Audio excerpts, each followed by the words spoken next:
అంతేలే, అమ్మాయిలు లవ్ లో పడేంత వరకు చుట్టూ తిరుగుతారు, లవ్ లో పడిన తర్వాత మీ చుట్టూ తిరగమంటారు.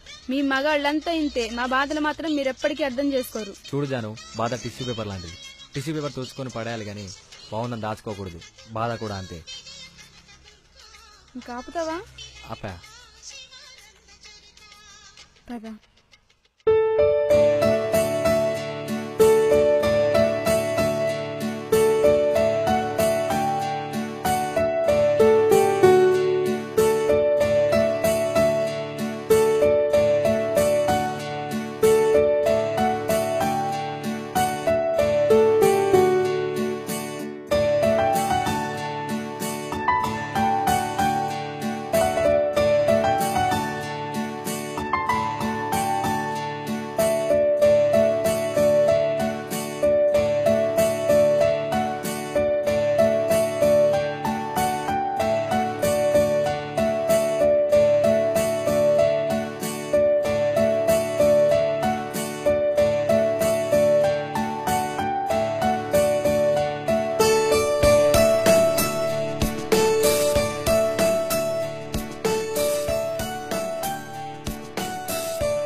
ఇది ఒరిజినలేనా? డౌటా?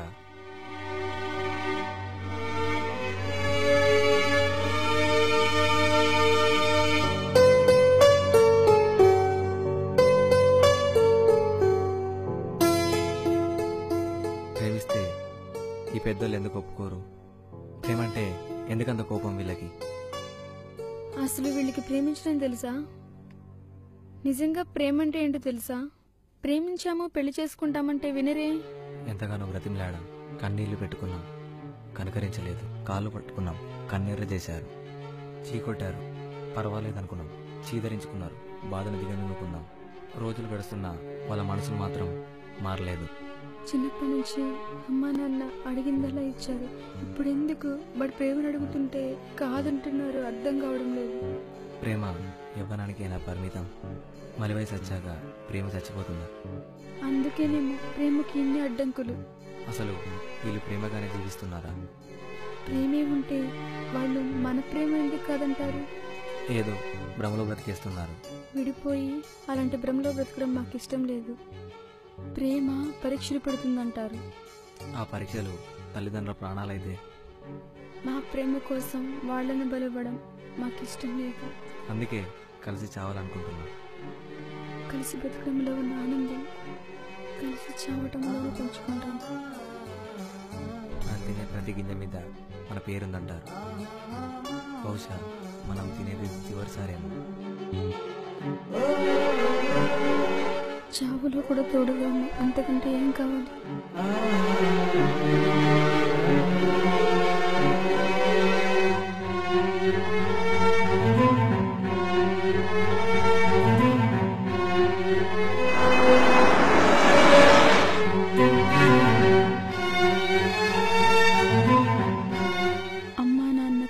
చెప్పొచ్చేది ఏంటంటే ప్రేమను ప్రేమతోనే బ్రతికించండి.